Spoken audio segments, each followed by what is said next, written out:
और वही जमीन आज खुशमय है। मैंने हो सकता है कोई किसी से बतिया रहे वो देखा है नहीं, लेकिन सामने वाली बात है। तब ये बात जिसको जो सूझे वो करे। हमको जो सूझ रहा हम कर रहे हैं, उसे हम फल पा रहे हैं, उसी हम सुख है। और क्या। चलिए साहब ठीक है, आप ही आइए साहब। दूसरा घर साहब का। अब इस रास्ते का थोड़ा सा जो भी चलने के बाद अच्छा हुआ कि नहीं हुआ? पहले से जानी हमको बोले हमको। हाँ हाँ, तो मान ली साहब अब भी 5-6 महीना हुआ साहब जी संपर्क में, अभी तैयार हो रहा है सर। एक एक ईंट प्रकृति के अनुसार बन रही है। अब देखिएगा उसका रिजल्ट क्या होने वाला है। साहब जी तो जान लीजिए पुरानी गाड़ी को ही ठीक किए हैं, वो तो नई गाड़ी है ना, बात समझिएगा। गुरु जी के कृपा से आज लगभग 3.5 वर्ष पहले मिले हमसे। तो इनकी बताई हुई जो बात थी हमको बड़ा आश्चर्य लग रहा था, क्योंकि हम पूजा पाठ परमात्मा भगवान संत को मानने वाले थे और ये बार बार हम समझाया करते थे कि आप प्राकृतिक के नियमों को जानिए।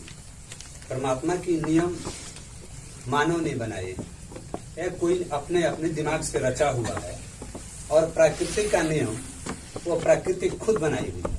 हमें उस नियमों से चलकर अपना सुखी जीवन जीना चाहिए। हमने कहा तो प्राकृतिक तो सबके लिए है, परमात्मा से मिला हुआ रास्ता वो अच्छा है। तो साहब पूछे जब वो अच्छा है तो आपके लगभग 9 पशु मरे हैं, इसमें परमात्मा से क्यों ना पूछे जी पशु मरे हैं तो किस लिए मर गए। और मैं जो बताता हूँ उस पर अगर पशु को आप बांध दीजिएगा, वहां पशु को रखिएगा, अपना घर वैसे बना लीजिएगा, अगर एक भी पशु मरेगा तो मेरी गारंटी है। तो हमने कहा क्या आपकी जुबान में ही ताकत है? ये कहे नहीं, जुबान से नहीं कह रहा हूँ, प्राकृतिक का जो नियम है उस मार्ग को बना लीजिए तो सुखी हो जाएंगे। तो कहे तो हम क्या करें, जो पशु मर गए वो फिर वापस आ जाते हैं। तो कहे कि ऐसा नहीं होगा, आज कर्म कीजिएगा तो कल मिलेगा, कल कीजिएगा तो परसों मिलेगा, जो बीत गया उसका तो गारंटी नहीं। देखिए आज के बाद से गारंटी है, एक पशु यहाँ बांधिए और मरेगा तो उसकी जिम्मेवारी मुझ पर छोड़ दें। साहब के कहने से बची हुई एक पशु थी 9 गैया में से, उस पशु को अपने घर से पुराने घर ले जाकर के बांध दी। बीमार थी, उसका भी नाथ पगा हम लोग काट चुके थे और संतोष किए थे कि 8 मर चुकी है, ये 9वीं गाय है, ये भी लगभग अब जा ही रही है जब नाथ पगा काट दिया गया। तो साहब बोले कि हम जहाँ बताते हैं वहाँ बांधिएगा, हमारे कहने के इशारे से चलिएगा तो बेगर दवा का ठीक हो सकता है। तो हम लोग पैसे लगाते लगाते तंग हो चुके थे और पशु के मरने के कारण बहुत तबाही हो चुकी थी। फिर भी पूजा पाठ तो किया करते थे। साहब ने मना किया कि अगर इस पूजा पाठ से आपको लाभ मिलता तो करते, फिर आज भी कर रहे हैं, ताकि साहब उस समय बताए वहाँ पर जब पशु हमने बांधे वो पशु धीरे धीरे धीरे धीरे बेगर दवा की ठीक हो। यह सब बात है, इसमें न झूठ है न, अगर इसको कोई भी व्यक्ति और कोई प्राणी चाहता है देखने के लिए तो वो पशु बिना दवा से ठीक हुई है, आज भी है। एक बछड़ा दे चुकी है 2 साल पहले, फिर बछड़ा देकर अभी दूध दे रही है और स्वस्थ है। केवल एक छोटा सा झोपड़ी बना, उस झोपड़ी में हम लोग रहते हैं। तो गुरु जी की ऐसी कृपा हुई। हम इस मीटिंग के लगभग 10 दिन पहले सोच रहे थे कि शायद गुरु जी से दर्शन न हुआ होता तो मेरा हालत क्या होता और मैं कहाँ जाता, और इस सुख के लिए किस परमात्मा को पूछता, किस पंडितों को पूछता, किस ब्राह्मणों से अपने घर को बनवारी करते ये करते कि मुझे सुख और शांति मिलता। धैर्य से शांत में सोच रहे थे कि वास्तव में ये 5 जो शक्ति है यही प्राकृतिक शक्ति महाशक्ति है, और इन्हीं की द्वारा इन्हीं की रास्ते पर चलने पर हर मानव लगभग सुखी हो सकता है। पर मुझे तो सुख मिला, अगर इस सुख को दूसरे से कहूं तो वह इस बात को ग्रहण नहीं करना कि हो सकता है कि बताओ तो कहने का कारण है कि आज लगभग 3.5 वर्ष हो गया साहब से मिले हुए, और इस सच्चाई को आज समझ में आया है कि मेरी बीवी जो बात बात में झगड़ा कर लेती थी, साहब कहे कि इसका बिछावन आप गलत जगह पर रख दिए हैं, जिसके कारण से यह लड़ रही है। आप इतना भक्त हैं, संसार आपको पूछता है, लेकिन आपकी बीवी आपको क्यों नहीं पूछ रही है। साहब यही साहब बोले कि यह केवल इसका बिछावन गलत है। इनकी कृपा से, इनकी आदेशानुसार वो अपना एक झोपड़ी अलग बनवा दी और उसी में उसका बिछावन कहे कि ठीक है, पूरा प्रैक्टिकल ही कर लेते हैं। और उसमें रहने का कारण यह है कि झगड़ा तो दूर की बात है, हर बात सलाह ही होता है, और शायद जो बैर भावना द्वेष आसपास के लोगों से उसको जो थी लगभग अब शांत हो चुकी है। अपने बेटे और बेटी से भी वो बार बार बातों में थोड़ी थोड़ी बातों के लिए जलन होता था। आज वो जलन रूपी जो अवगुण था, दुर्गुण था, वो लगभग दूर हो चुका है। 3 वर्ष के लगभग हमने एक गलती जरूर की कि साहब कहे तो केवल पहले पशु का व्यवस्था कर दीजिए, लेकिन आप अपने रहने का उतना व्यवस्था नहीं की। हम एक मकान में रह रहे थे, तो साहब कहे इस मकान से अच्छा है कि आप झोपड़ी में भी चलिए। हम अपने आप को समझ करके सोचे कि घर से 10 लोग अलग रहे। साहब बताए थे कि आप यहाँ बीमार हैं शरीर से, तो अपना बीमारी तो मैं ही जान सकता हूँ, आप लोग कोई नहीं जान सकते। साहब बोले कि आप बीमार हैं। हम इस बात को बहुत सोच रहे थे कि हमें कुछ बीमारी है, केवल साहब को कैसे पता है। तो क्या हम परिवर्तन करते हैं तो ठीक हो जाएंगे। तो साहब के कहने के कुछ दिन के बाद वह जगह को मैंने छोड़ दी और जहाँ बताई, ये बार बार आकर बताया करते थे कि मैंने आपको मना किया था, इसमें न सोइए। हम वहीं पर सोता है बार बार। तो आए और समझाए कि नहीं, आप अपना बिछावन आज ही यहाँ जाकर सर डांटते थे, बुरा बता डांट के बात करते थे। हाँ, जब ये बात ही नहीं मानते थे, थोड़ा तेज बोलना पड़ता था। साहब को हम समझा देते थे, डांट देते थे, लेकिन साहब बार बार हमको मौका देते थे कि नहीं, जो मैं बता रहा हूँ आप वही कीजिए ना, क्या दिक्कत है।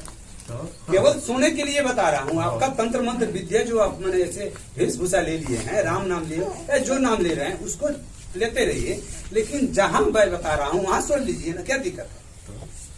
मैंने जब वहां सोना आरंभ कर दिया, इस बात को तकरीर किया कि मैं जो संसार में भटक रहा था, संसार की बातें जो समझ में आ रही उससे मैं जो चीज और अपने आप में समझने का साहस और जो समझा सोचा, लगभग उतना तो नहीं कहेंगे जो सोच रहे हैं वही हो रहा है। बरकत में, लेकिन बरकत तो अच्छी है, सुखी तो अच्छी है, शांत है। तो कृपा है। तो बच्चे की शादी की है, शायद कर्जा नहीं। साहब बोले थे कि यहाँ अपने बच्ची को सुता दीजिए और एक बात का गारंटी हम पर छोड़ दी कि यहाँ बच्ची अगर 3 महीना सो सकती है तो दुल्हा आपको नहीं ढूंढना होगा।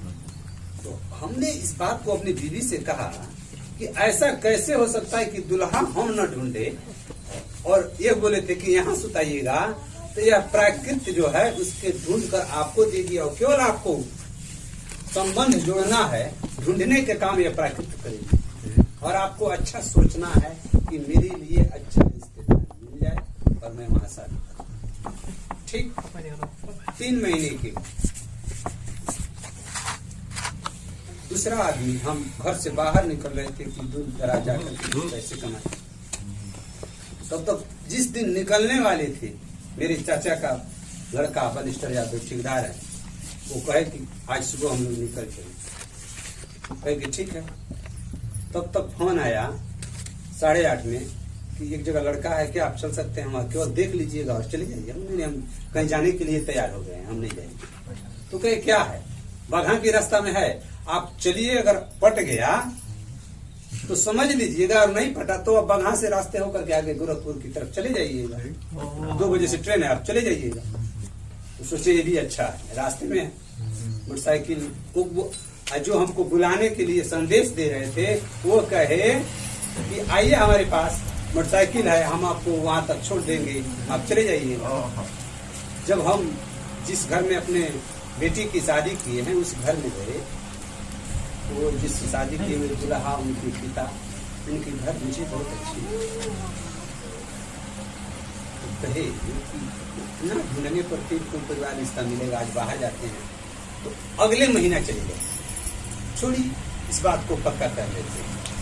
उसके पिताजी से जब बोले, दूल्हे के पिताजी से बोले तो कहते ठीक है हम आपके घर आ जाएंगे और देख बता देंगे क्या है। तो वो हमारे दरवाजे पर आए, साहब एक और अच्छे मार्ग मुझे बताए हुए, आज वो बात याद आ रही है आप सबके सामने। कहे थे कि आपके दरवाजे पर कोई भी आपको बिटिया को देखने के लिए अगर कोई आएगा वो लौट कर नहीं जाएगा, आपका बिटिया का कबूल करके जाएगा, यह मेरी पक्का वादा है। बशर्ते आप सच्चाई और भलाई की मार्ग को अपनाए रहेंगे तब। तो ये दिन सच्चाई भलाई केवल हमारे कहने से नहीं ना होगा कि हम सत्य बोलते हैं, हम झूठ नहीं बोलेंगे, हम किसी से दगाबाज नहीं करते, है कि नहीं? यह अंदर की बात है। लेकिन साहब की यह बात बताई हुई थी कि आप इस बात को धैर्य रखिए कि जो आएंगे वो लौट कर नहीं जाएंगे, वो कबूल करके जाएंगे, आप जो कहेंगे उतने में खुश होकर के जाएंगे। अगर वो आए देखी, वो कहे हम 1 घंटे के लिए आ रहे हैं, केवल 1 घंटे के लिए, और वो आए, आने के 10 मिनट के बाद बहुत सारी बारिश हुई और उसको 24 घंटा तक बारिश जाने का मौका नहीं दिया और 24 घंटे हमारे घर में रिश्तेदार 2 रह गए। साथ साथ में मेरी बीवी जो भी हैं सब लोग वे थोड़ा थोड़ा देखते गए, वहां तक कि मेरी एक छोटी सी बेटी है, सुबह चाय नाश्ता आपको ले जा रही थी, तो इतने खुश हुए कि वो कसम खा गए कि आपके ऐसे रिश्तेदार मुझे जीवन में कहीं नहीं मिले। और मैं वादा करता हूँ आप जितना ही दीजिएगा, मुझे तो 2 लाख रुपया और एक मोटरसाइकिल मिल रहा था, लेकिन आप जितना ही दीजिएगा, मैं कसम खा रहा हूँ भगत जी आपके घर में कि शादी आपके घर करके ही जाऊंगा। और 24 घंटे रहने के बाद गई। क्या है प्राकृतिक कुदरत देन। बहुत सारे लोग ऐसे बोले वैसे बोले, लेकिन शादी मैंने जितना दिया वे नहीं कहे, उनको 1 लाख 2 लाख रुपया और मोटरसाइकिल मिल रहा था और हमने केवल 1,10,000 रुपये दिए और एक सोने का सिकड़ी। कहे कि आप जो दीजिएगा मैं वही खुश हूँ। तो यह प्राकृतिक नियमों ने, मैं तो माँ शक्ति की अभी पूजा करता हूँ, भक्ति करता हूँ, लेकिन गुरु जी का स्थान रखा हूँ हृदय में, ताकि इनकी बताई हुई हर बात सत्य हो रहा है। तो सत्य को सभी को खोजना है और समझना है, और सत्य है। गुरु जी हम पर आज भी डांटते हैं ताकि ये वेशभूषा है, हमने गुरु जी से कहे कि उनको रहने दीजिए, मुझे सच्चाई की मार्ग पर चलने अपना जगह बाबा। और गुरु जी की कृपा से आज इनके भाई साहब की भी जो बच्ची की शादी थी वो भी कैंसिल हो जा रही है। गुरु जी आशीर्वाद दें आपकी कृपा से मैं यहाँ तक आया। इनके भाई साहब की भी शादी, बहन की बेटी की शादी कैंसिल हो जा रही है। बस उनको भी यही रास्ता बताया गया और इनकी लड़की की शादी से पहले उनकी लड़की की शादी हुई और ठीक ठाक हुई।